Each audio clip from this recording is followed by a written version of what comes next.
we are at Geelong, and just when we thought it couldn't get any colder than Bendigo last week, it's stepped up a notch today. It's too cold to snow, Shona. It really is too cold to snow here today. Yeah. That wind is coming off the south pole. It is icy.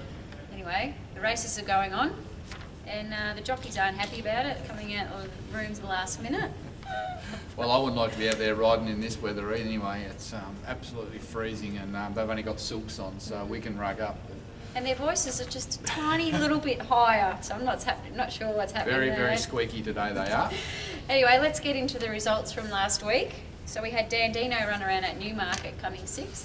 Yeah, he did. He was second up. Unfortunately, it rained heavily before the race. They had some 27 mils there. He's a dry track horse. We had no choice. We wanted to scratch him, but we had to run him purely because there's no other race for him now, and we're getting to the serious end of his preparation towards the Caulfield Melbourne Cup, so he had to go around. He ran 6th, he slipped and slid all over the track, but Marco was pleased with the way he's come through the run, and his next start will be in Arlington in America in the middle of August, the race he won last year, and then he'll be on to the Caulfield Melbourne Cup. Yep, great. We had Lethal Arrow at Darwin come 11th. Yeah, it wasn't very good to watch, was it? No, we were kind of expecting an average performance. Yeah, they warned us before the race that any Victorian horses that go to Darwin first up, if they happen to settle back in the field and they get that kickback coming off the track into their face, they really don't appreciate it. As you wouldn't. I cleaned it up on what the trainer said, but yeah, Yes. they get a lot of kickback and they don't like it, they won't stretch out, and then they tell me that on their second start there they do really improve. So he's in next, I think it's Wednesday week at Darwin at the big race there, so we'll look for really big improvement there. Yep. And then on the Sunday we went to Warwick, Nabil, and we had Schnitzel Rose go round. Yeah, She come first up. 5th. First up for Maddie Williams. Look, she ran okay, not as good as she trialled, but Maddie wasn't pleased with the ride. Kind of jumped forward and then decided to pull her back and then try to get her to go again. So we would have been pleased if he hadn't held up for the lead, and just didn't work out. But look, she'll be right next up. Yep. Seismos over in France at Longchamp. Yeah, very good run. He ran 4th. Good run, second up for us. Very happy with him. He wasn't beaten very far on a bottomless track. The rider came back and said he didn't really appreciate that really heavy going, changed his lead stride 4 times. He's a good to slow track horse, not a heavy horse. And he's on track. One more run in the UK before he goes into quarantine to come to Australia. And Brown Panther was in that race, wasn't he? Brown Panther ran 2nd in that Yeah. race. He's a horse that they tell me improves about 10 lengths on a wet track. He didn't do much out here last year on the firm tracks. He's more of a wet track horse, Brown Panther, but it gives us a bit of a line up on, our horse Seismos. But yeah, he's a horse that's going to be right in amongst it come October, November. Yep. And then on Monday we went to Mildura where we had 3 runners, and first up we had a winner. We did. Just. Imaging, 3rd start at Mildura, all starts, and look, he's a horse with a lot of ability. He's still doing a few things wrong. He's a big baby, and he did try and throw that away, didn't he? But Johnny Allen, to his credit, in the last couple of strides, got him to poke his head out and get the money. So congratulations to all those owners in Imaging. Yeah, I believe he was one of my ones to follow. Ones to follow. And he wasn't scratched. I'll have to go back and watch that because your ones to follow have been ones That was to my scratch. first one to follow, my ever first one to follow. Oh yes. Yeah. All right. Well, we'll give you 1 point. Give me a for point, yeah. And we had Happy Highway go round. She come 3rd. That. Happy Highway first up, a staying mare, a mare that'll be winning over 1,600, 2,000. It was really pleasing to see her find the line strongly over 1,300, and I think she's in for a super campaign. Yep, and we had Evans finish 6th. Yeah, disappointing on face value. 1,000 metres first up. She's another 1,400, 16 metre horse.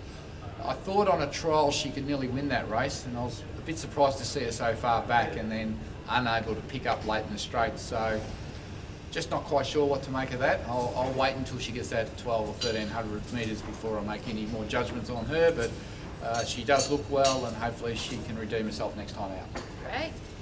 We had Clairvaux come to Geelong Synthetic after the Warrnambool meeting got abandoned. Yeah, well, we spent a bit of time here at Geelong, Shona, don't we, this week? But look, we're lucky to have this synthetic track. Otherwise, we wouldn't be racing. And when you're paying daily training fees, you want your horses racing somewhere. Look, this circuit, it's a little bit hard to work out their form, but Craig Newitt rode Clairvaux the other day on Tuesday, and he said the horse loved the track. It was only, how far was it, 1,200? Yeah, I think so. Yeah. 1,200 metres, and he said the horse needs further, maybe a mile 2,000, which initially I guess we all just looked and thought, wow, but he did a little bit more work on that. Yeah, looked at his pedigree and similar graded stakes winners, and they've all won over a lot further ground from 1,600 to 2,000. Yeah, so I think he might be on the money there, Craig Newitt, and I think that's one thing when you put a good rider on, you do get good information back. And I think, we'll now step him up to 1,400, 1,600, maybe even give him a go at 2,000. He might be a very good stayer in the making, this horse. I love this horse, got a lot of time for him, and I think he'll be good. We might just be learning that he's looking for a mile. Yep.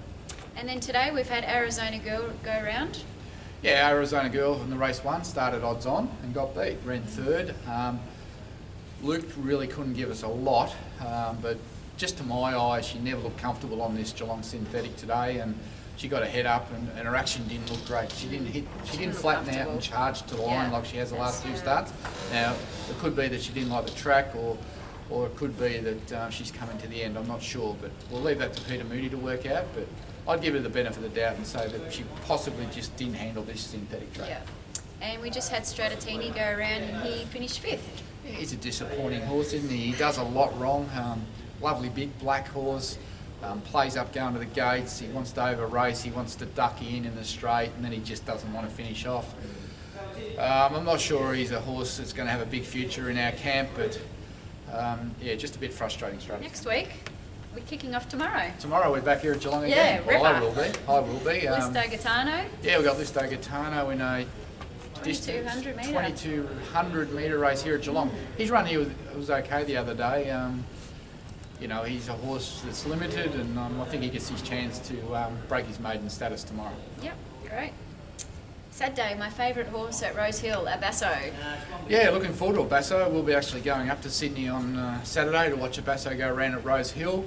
This will be his last... I hope you don't put a moz on it. No, if I go up there and he gets beat, I won't be allowed to go back. Yeah. That's his last run for this prep. It looks a really suitable race, and Chris Waller's done a great job with him, and I think he'll be winning better races on the back half of spring. But yeah, looking forward to going up to Rose Hill on Saturday to watch him go around. Yep, and on Sunday we're going over to Singapore. Well, we're not going, but we're racing over there. I'll tell you what, it'd be a lot warmer in Singapore than here. I'd love to go to Singapore on Sunday and watch Lucky Lion run. Very unlucky last start, ran second, and let's hope he can win a race up there for all those owners that are up there, and we'll be going there and cheering him home. But he's certainly, his last few runs are just showing that he's coming good, and he's very close to a win. Yep, and on Monday we're at Echuca with Grand Arrow. Yeah, down to 1 now. We had a few but only one going around, Grand Arrow. Echuca should suit this horse. It's just one bend and in a big straight, so he's going to get every chance. And he would have come on a lot from those couple of early runs that he's had, and he showed enough to say that he's ready to win his maiden. How much have we got left in that Time Thief? Isn't she grand? The half brother only 15% now, so Yeah. it's dropped about 20% since Yeah. he's been running. But Yeah. I think Grand Arrow's a nice horse in the making, and he'll be better next time in. Lovely big animal, and the half brother by Time Thief, he's a nice colt as well. Yeah, we had Hippodrome accepted at Echuca, but drawing barrier 18 will probably go to Warwick Nabil the next day. Yeah, I'm sure common sense will prevail, and we'll scratch him, and Yeah. hopefully he can draw better at Warwick Nabil. Yeah, so Tuesday's meeting was supposed to be run at Horsham, but we're now off to Warwick Nabil because of the weather. Yeah, there's going to be a little bit of an issue there because the rules of racing in Victoria state that if you accept on any particular day and then you accept the following day, you go to the bottom of the ballot. So we could be in trouble there with Hippodrome on the Tuesday. He might go to the bottom of the ballot now, so we may have to actually rely on a lot of scratchings on Monday, otherwise it's unlikely we'll get a run on Tuesday. Right, well we've got supplements going around, although acceptances haven't come out yet, but this is what we think's happening. Yeah, this is the plan at this early stage, but supplements didn't do anything first up, and we didn't really expect it to. The track was rock hard and she felt the ground, but she's back, she's back to normal now, and hopefully she'll run at Warwick Nabil. It's a nice track, Warwick Nabil. It gives every horse a chance, and I'd expect an improved run from hers. But she's going to be a 1,600 metre horse, so she might just take 2 or 3 starts to get going. And Lyndon Doom? Lyndon Doom, I've got a bit of time for this little filly by Doomsday, only a 2-year-old. This is a Vobis and Vobis Gold race, so it's an important race to be winning. I've been impressed with her trials. She's a little bit of a hothead, typical of the Doomsdays. It's that red ransom line coming out. They are a little bit hot, but look, if she draws well and gets the right run, depending on what's in the field, of course. And I think she'll definitely be in the finish. Yep. And on Wednesday we're going to Caulfield from a transferred meeting from Sandown where we'll have Mum Biley go around. I love Mum Biley at Caulfield. That's where she's run her best races, in my opinion. And I just hope it keeps raining because she needs it heavy. Yep. Not that Caulfield gets heavy, but I'm not sure what it's going to be. But if it is heavy there, she's going to be right in the race because she loves Caulfield. Yep. And we've got Fantastic running around. Yeah, looking forward to seeing Fantastic second up. He was a super run first up, wasn't it? Yeah. When he, at Bendigo, when he hit the line and come home, and there was a lot to walk away and say, wow, you know, he's in for a great campaign. Nick Kent said he's very sound this time, and we know he's a genuine sound animal now. So, you know, once again, if he gets the right run, the track plays fair, and everything's right, he'll be hard to beat. Yep. And we touched on it earlier, Lethal Arrow at Darwin. Yeah, he'll be in next Wednesday as well. It comes around quick, the metric mile, doesn't it? We're nearly off to the Cup, but yeah, we're looking for a big improved effort from Lethal Arrow, second up in Darwin. They, you know, I've had horses up there for years and years, and I know they find 6 to 8 lengths second up. Yeah. And I think the key with these Victorian horses is don't have him on the fence like he was the other day, getting all the kickback. Try and get him out wide so he gets fresh air and he can show us his best. So that'll be a D-Day match for him. He's got to really perform then. Well, he needs to win to get into the Darwin Cup, otherwise he'll probably just go to the consolation. And if he doesn't race well, then you know he's probably getting towards the end of his career. Yeah. All right. Best one to follow? Oh, God. I'm going to Basso.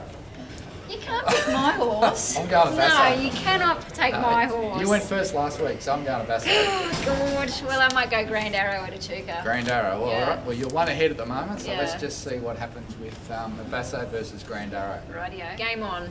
Game on. Yeah.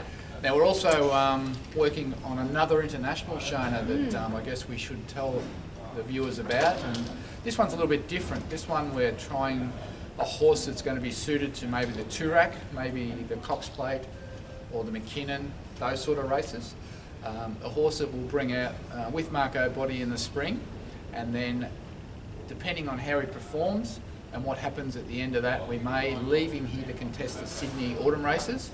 It'll be a horse that we'll be acquiring 50% in if everything goes right and he passes the vet and we can get the deal done. And then he'll be out for the Cox Plate. So being an Entire, you know what happens if these Entires win a Cox Plate, they suddenly go from being worth 800,000 to somewhere around 6 to 10 million, and they find a home at stud very easily. But he's a very impressive horse. He had a good strong win at Ascot a couple of weeks ago, and I was lucky enough to inspect him when we were over there during the carnival, and he's a beautiful horse. So if you're interested in this international project and you want to know a little bit more, then please give me a call or Shona, and we can take you through the detail of it. Obviously we don't want to release the name because it's still confidential, but he is a nice horse and we're looking forward to him. Beautiful. Righto. I think that's it. That's it for this week. Yep. Maybe next week it might be 2 degrees warmer. And I should don't know be where so we'll lucky. be. Yeah, who knows? Till next week, See you later. all the best. Cheers. Okay.